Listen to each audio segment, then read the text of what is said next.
Hi friends, welcome back to Suguna homely kitchen. இன்றைக்கி நம்ம ஒரு சூப்பரான சைட் டிஷ் ரெசிபி தாங்க பார்க்க போகிறோம். சென்னா மசாலா. இது பூரி சப்பாத்திக்கு மட்டும் இல்லைங்க, இட்லி தோசையோடு வச்சு சாப்பிடுவோம். ரொம்பவே சூப்பராக இருக்குங்க. ரொம்ப டேஸ்டியான சென்னா மசாலாவை சிம்பிளாக எப்படி செய்யறதுன்னு தாங்க பார்க்க போகிறோம். இப்போ வாங்க எப்படி செய்கிறதுன்னு பார்க்கலாம். அதுக்கு வந்து ஸ்டவ் ஆன் பண்ணிக்கலாங்க. ஒரு குக்கரில் தாளிப்புக்கு தேவையான அளவு எண்ணெய் விட்டுக்கலாங்க.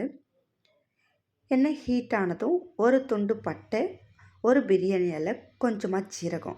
உங்களுக்கு ஸ்பைசஸ்லாம் ரொம்ப பிடிக்குனாக்கா எல்லா ஸ்பைசஸ்லையுமே கொஞ்சம் கொஞ்சம் சேர்த்துக்கோங்க. நான் குட்டீஸ் கொடுக்கறதுனால பட்டை, பிரியாணி இலை மட்டும்தாங்க சேர்த்துருக்கேன்.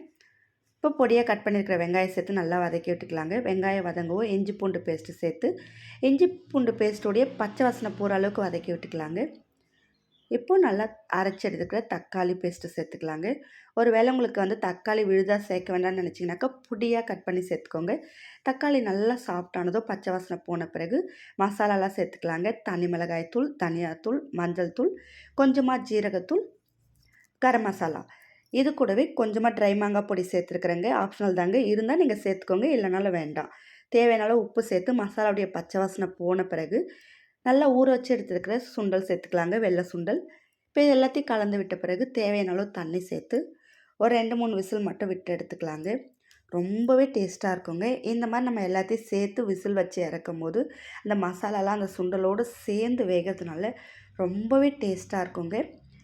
இது வந்து சப்பாத்தி, பூரிக்கு மட்டும் இல்லைங்க, இட்லி, தோசை, சாப்பாட்டுக்கு கூட நம்ம சைட் டிஷ்ஷாக வச்சுக்கலாங்க. அந்த அளவுக்கு ரொம்பவே டேஸ்ட்டாக இருக்குங்க.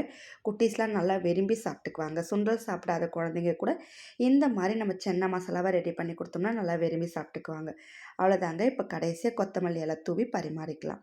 கண்டிப்பாக நீங்களும் ட்ரை பண்ணி பாருங்கள். இந்த வீடியோ பிடிச்சிருந்தால் லைக் அண்ட் ஷேர் பண்ணுங்கள். தேங்க்யூ.